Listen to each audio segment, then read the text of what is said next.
Hi గారు, welcome to our channel. ప్రస్తుతం మనతో పాటు భరద్వాజ్ గారు సీనియర్ జర్నలిస్ట్ ఉన్నారు. వారితో ఒకసారి మాట్లాడదాం. సార్ నమస్కారం సార్. నమస్తే అండి. సార్ డైరెక్టర్ త్రినాథరావు నక్కిన ఒక ఈవెంట్‌లో మాట్లాడుతూ అసలు సినిమాలు చూడ్డానికే జనాలు రావట్లేదు థియేటర్లకు. థియేటర్లు ఖాళీగానే ఉంటున్నాయి. ఫస్ట్ షో ఏస్తున్నారు. సెకండ్ షోకి టోటల్ క్లోజ్ చేసేస్తున్నారు. ఇది నేను థియేటర్‌కెళ్ళి మరి చూసాను. అసలు చిన్న వాళ్ళతో చిన్న సినిమాలు తీయడమే భయంగా ఉందని జెప్పేసి ఆయన చెప్పారు సార్. ఒక ప్రొడ్యూసర్ కమ్ డైరెక్టర్ ఇటువంటి కామెంట్స్ చేయడం ఇప్పుడు వైరల్ అయిపోతున్నాయి సార్. మీరు కూడా చాలా సందర్భాల్లో చెప్పారు. అసలు థియేటర్‌కే రావట్లేదు జనాలని జెప్పేసి. మరి ఏంటి రీజన్స్ అయ్యుంటాయి? మరి ఇప్పుడు ఈయన కామెంట్స్ పైన మీ ఒపీనియన్ ఏంటి సార్? అంటే జనాలు థియేటర్‌కి రాకపోవడం వెనకాల పాకెట్ ఎంటర్‌టైన్‌మెంట్ అనేటువంటి కాన్సెప్ట్ ఉంది. హ్మ్. పాకెట్ ఎంటర్‌టైన్‌మెంట్ అనగా మీ ఫోన్ మీ జేబులో ఉంటుంది. ఆ ఫోన్‌లోనే ఎంటర్‌టైన్‌మెంట్ ఉంటుంది. ఎంటర్‌టైన్‌మెంట్ అందులోనే మీరు సినిమా చూసుకోదలుచుకున్నా మీ ఫోన్‌లో మీరు హ్యాపీగా మీరెక్కడ కూర్చుంటే అక్కడ చూసుకోవచ్చు.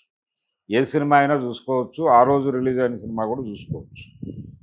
ఎందుకు థియేటర్‌కెళ్ళి రిస్క్ చేసి ఆ ట్రాఫిక్‌లో, ఆ గందరగోళంలో ఎందుకెళ్ళాలి అనే పరిస్థితి వచ్చేసింది ప్రపంచానికి.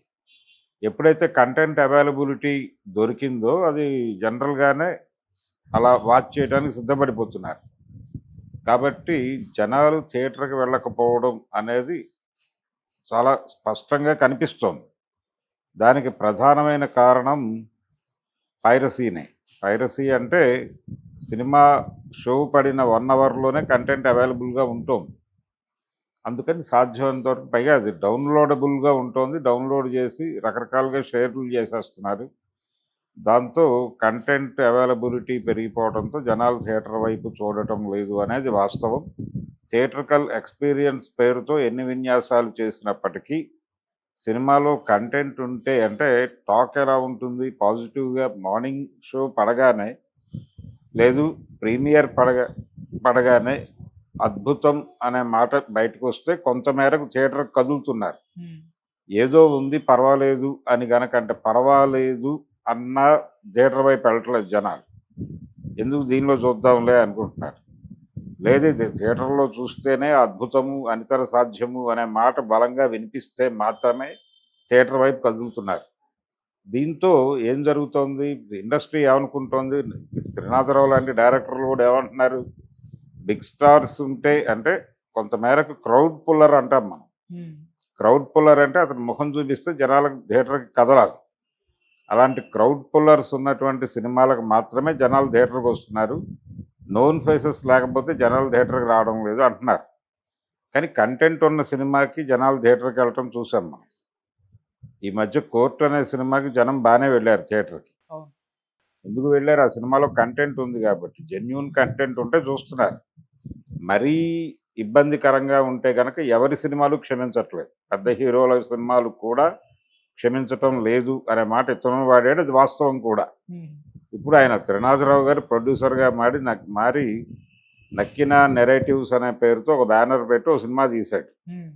ఆయన ఇప్పుడు ఆ డైరెక్టర్ ఎవరు 'చందు మొండేటి' దగ్గర పనిచేసినటువంటి అసిస్టెంట్ అతను సినిమా తీశాడు.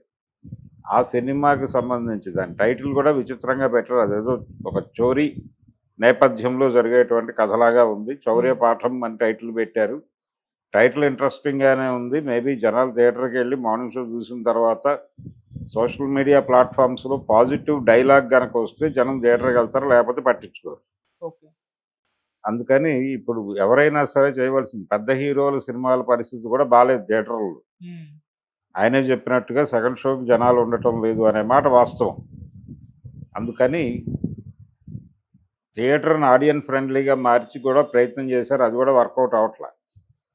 సింగిల్ స్క్రీన్స్ వెళ్ళిపోతున్నాయి నెమ్మదిగా. సింగిల్ స్క్రీన్స్ వెళ్ళిపోయి మల్టీప్లెక్స్‌లు మిగిలి మల్టీప్లెక్స్‌లు కూడా అది అమ్యూజ్‌మెంట్ వ్యవహారంగా మారిపోయి సినిమా అనేది మందులో మంచింగా మారిపోయినటువంటి ఒక విచిత్రమైన సందర్భంలో మనం ఉన్నాం. అందువలన చిన్న హీరోలతో అసలు హీరో అనే కాన్సెప్ట్ పక్కన పెట్టేసి ఏదో ఒక మంచి కాన్సెప్ట్‌తో సినిమా తీస్తే ఎవరిని పెట్టి తీసినా సినిమా కంటెంట్ బాగుంటే జనాలొస్తారు. ఖర్చు పెట్టొద్దు. మీరు భారీ ఖర్చు పెట్టకుండా 100,00,00,000, 50,00,00,000, 5,00,00,000 కూడా పెట్టకుండా ఇంకా తక్కువ డబ్బుల్లో సినిమా తీసి థియేటర్‌లో వేసి చూస్తే జనం అలా చూసి బావుందంటే గనక కొంచెం నష్టాలు లేకుండా బయటపడిపోతారు. కాబట్టి భారీ వెంచర్లు అలాగే ఈ మినిమం గ్యారంటీ నోన్ ఫేసెస్ అనే వేట మానేసి ఒక 7-8 సినిమాల్లో ముఖం కనిపించింది ఇతనిది అనగానే 5 కోట్ల నుంచి 15 కోట్ల వరకు డిమాండ్ చేస్తున్నారు హీరోలు. దీని మీద దెబ్బ కొట్టాలి. దెబ్బ కొట్టేసి ప్రతి సినిమాకి కంటెంట్ బేస్గా వెళ్ళిపోయి ఎవరికి డబ్బులు ఇవ్వం, ఎవరికైనా సరే వాళ్ళు నటించిన తర్వాత ప్రాజెక్ట్ రిలీజ్ అయిన తర్వాత అది కలెక్ట్ చేసే డబ్బుల్లో నుంచి షేర్ ఇస్తాం అనే పద్ధతిలో షేరింగ్ పద్ధతిలో కనుక సినిమాలు తీస్తే సినిమా బడ్జెట్ తగ్గిపోతుంది ఆటోమేటిక్గా. తద్వారా అది బాగుంటే జనం నుంచి వచ్చినటువంటి డబ్బులు పంపిణీ చేస్తే ఈ స్టార్డమ్ అనేది దెబ్బతింటుంది. స్టార్డమ్ వలన నష్టాలు జరుగుతున్నాయి. జనం చూడకపోతే పెద్ద అమౌంట్ నష్టపోతున్నారు. జనం చూడకపోయినా నష్టం లేదు, ఏదో ఓటీటీల్లో వాటిల్లో అమ్మేసుకుంటే మినిమం ప్రాఫిట్తో బయటపడవచ్చు అన్న ధోరణిలో సినిమాలు తీయాల్సిన టైం ఇది. కాబట్టి స్టార్డమ్కి పాతరేయటం గురించి ఆలోచించగలిగితే, ఇప్పుడు ఆయన ఒక మాట అన్నాడు, కొత్త వాళ్ళతో చేయటం భయంగా ఉంది అని. కొత్త వాళ్ళతో మాత్రమే చేయాలి. కొత్త వాళ్ళతోనూ షేరింగ్లోనూ సినిమాలు చేస్తే మాత్రమే వైబుల్. హీరోలను పెట్టి వాళ్ళకి 12 కోట్లు నుంచి 25 కోట్లు 50 కోట్లు 300 కోట్లు రెమ్యూనరేషన్లు ఇచ్చి సినిమాలు తీస్తే అది ఏవైనా తేడా జరిగితే ఆ లెవెల్లో మునిగిపోతారు. బిగ్ షిప్ సముద్రం నడిబొడ్డున మునిగిపోయినట్టు తయారవుతుంది పరిస్థితి. అందుకని బడ్జెట్ సినిమాలు ప్రస్తుతం కాదు, వాటి కాలం చెల్లింది.